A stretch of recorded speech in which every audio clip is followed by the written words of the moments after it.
Hi there. I'm Alicia. And one time, my BFF tried to stick me with a $1,000 restaurant bill that she racked up. I made sure that everybody knew she was broke. That day, I was at a rooftop restaurant, spending time with my colleagues and my BFF, Rachel. We'd just gotten through a harrowing week of work, and Rachel wanted to celebrate her new promotion and her birthday. Things began to get stressful when Rachel kept ordering round after round of drinks and food, even before finishing the last batches. I was worried we were spending way too much, especially since we still had plans for the evening as well. And it wasn't like Rachel planned to pay for everything. Rach, are you sure we should order more?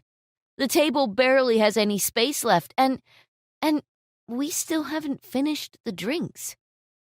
Oh, don't be such a worrywart, Alicia. You're such a buzzkill. Today's not the day to be cheap. It's my birthday, and I want to celebrate my promotion. I deserve to be spoiled today. Waiter! Come over here. Rachel snapped her fingers impatiently. Geez, who do I have to marry to get some service around here? The waiter stumbled toward us, hurrying from his spot behind the counter. I'm so sorry for the delay, ma'am. I was just filling in for the cashier back there.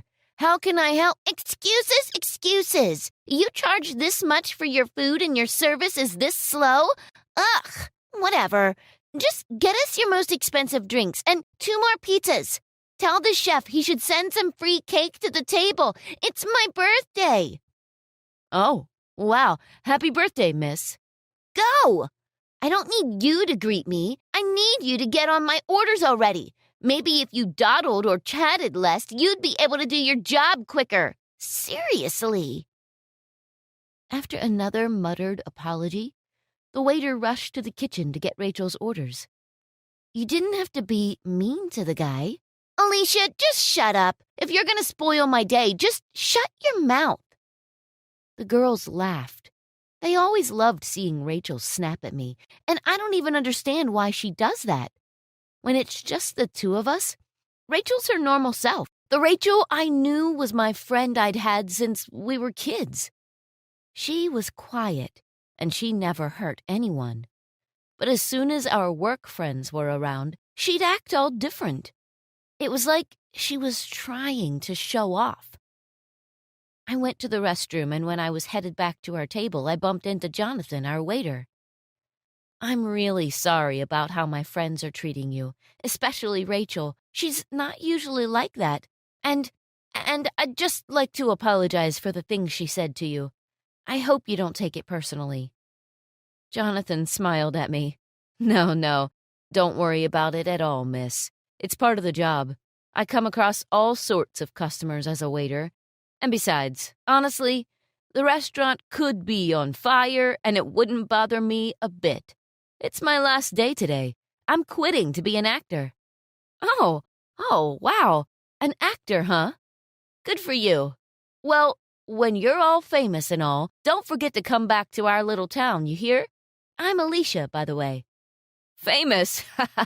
It's just my first gig, but thanks. It is pretty exciting getting a well-paying gig after all these years of trying to land a part. Oh, and, I'm Jonathan. Nice to meet you, Alicia. Pleasure's mine, and I'll make sure the girls leave you a good tip for all your trouble. You really don't have to, but I'll appreciate it anyway. Oh, Alicia, you know what? Why don't I take your number? You know, in case I do make it big, and I have to bring a +1 to some red carpet event. I giggled involuntarily. I felt like a schoolgirl. I could feel my cheeks turning red. Boys definitely don't ask for my number so directly. At least, not before they ask Rachel and she rejects them. And Jonathan was definitely hot. So we exchanged numbers and parted ways. I was about to head back to our table when I noticed the CCTV feed in one of the rooms I passed in the hallway. The camera was pointed at our table, and Rachel was rifling through my stuff. She had my purse in her lap, and she was elbow deep in it, fishing for things she would show to the other girls. I was mortified. Why was she digging through my things, and what was she looking for? My heart stopped when she took out a piece of paper. I knew exactly what it was. Rachel's face changed when she read what was on the paper. She immediately passed it along to the other girls, and they all laughed. As Jonathan poured their drinks and brought more food to the table, he heard them laughing about that piece of paper. Oh, wow! She works so much, all day, every day. I heard she even put in a request to get extra work on weekends. But still, wow! I've never had a bank balance this low. Where's she spending all that money? Maybe she, has a secret family or something. Or maybe she's getting some work done. You know, she's not as pretty as you, Rach. So I bet she's insecure and has been secretly getting surgery. Ha ha ha. Well, it hasn't worked, has it? That's so sad, isn't it? I thought she'd have a fortune by now. Turns out she can barely afford rent. Rachel snatched the ATM receipt back from the other girls. She quickly put it back in my purse and placed it where I left it. Wait, that's probably why she kept talking about how much I've been ordering. She's so poor. She's probably worried if we all went Dutch, she wouldn't have enough money. I have a fantastic idea. Let's all pretend we didn't bring our wallets and make Alicia pay for all of it. If we embarrass her enough, maybe she won't spend so much time trying to get us to hang out with her. I mean, I'm not the only one thinking it, right? Doesn't she get on your nerves, too? It was around that time that Jonathan caught me snooping on the CCTV. Oh, I'm sorry. I was just walking past and noticed what was happening on our table. Did you hear everything they said about me? They seemed to be fishing around in my purse. A glint of mischief crossed Jonathan's eyes. Well, you're gonna love what I'm about to tell you. Jonathan told me everything he'd overheard, including Rachel's plans to expose the low balance on my bank account, and how they plan on getting me to pay for the bill. Given that it was Jonathan's last day at work, he told me he was more than willing to help me get back on Rachel. I considered her my best friend, and I didn't understand why she'd do something like this. But if she was bent on making fun of me, I sure as heck was more than willing to turn the tables on her. When I got back to the table, the girls were suspiciously quiet. Rachel pulled my seat for me and put her arm on my shoulder. Took you a while, sweetie. Huh? Oh, sorry. I just got off of a phone call. We ordered more stuff. Hope you don't mind. We don't want the table to look sparse. You see, I'm waiting for my crush to make an appearance, and I want to impress him today. Oh, no, not at all. Why would I mind? In fact, let's order more stuff. I would love to see you finally make some progress with Mark. The girls all looked at each other and giggled behind my back. Perhaps they thought I was sinking myself deeper into the trap they set for me. What they didn't know is that I set a trap too. So, anyway, I know you work too much for too little pay, but today, you should kick back and enjoy yourself. Why don't you try and be more like me, Alicia? I get the men to take care of me. If you get yourself a guy, maybe you won't have to work yourself to the bone anymore. Like, look at you. You look so tired and stressed all the time. Here, let me try and look for that doctor's number. She's really good with making your skin look fresh. Jonathan returned with a tray of our new order. With the smallest of winks, he signaled to me that our plan was on. Jonathan tripped on the table's leg and doused Rachel with 7 glasses of virgin Long Island iced tea, and on top of it all, slices of pizza, fresh out of the oven and still steaming, crowned her head. I could hardly stop myself from laughing as I watched the slices slowly make their way down her hair, the cheese sticking and stretching all over her locks as they slid down.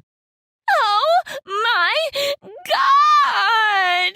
What have you done, you stupid minimum wage, low IQ scum? You've ruined my dress and my hair! You are so fired. I promise you are so Rachel stomped all the way to the restroom, and 3 of the girls hurried after her, concerned for their friend's state. Rachel's purse got knocked off of her through the ordeal, and I helped Jonathan clean up the mess. This was, of course, all part of the plan. As I bent down to pick up Rachel's purse, I covertly handed Jonathan her cards, after which he hurried off. Just in time for Rachel's return, her crush, Mark, arrived with a couple of friends. The table was still a mess, but Jonathan swooped in for phase 2 of our plan. He announced something very loud and very clear so that everyone at the restaurant could hear it. "Miss Rachel, we tried all your credit cards, but unfortunately they were all declined. The error says insufficient funds." "What? Who? How do you even have my cards?" "The reservation has your name, ma'am, so I assume you're paying for the bill." But how? Give me my cards back. How dare you say they have insufficient funds? Try it again." With a flourish, Jonathan produces a card machine and swipes every single card again. He makes a show of showing everyone the error message. I could see bullets of sweat running down Rachel's forehead. "I guess you'll be washing dishes tonight, Miss Rachel." I took the card machine from Jonathan's hand. "That's not necessary." I swiped my card and paid for everything, without even batting an eye. The girls all audibly gasped when the payment went through. "See, girls, that ATM receipt you were all gawking at was from 5 years ago. I keep it in my purse to remind me of where I was and where I want to be. But thank you for making me realize you're all fake friends." Mark walked off, embarrassed. He muttered something like, "I shouldn't have said yes to this party. Turns out Rachel's just another gold digger who can't pay for her own party." Jonathan cut his shift short for me. He asked me out on a date, and he paid for it. But Rachel? Well, Rachel doesn't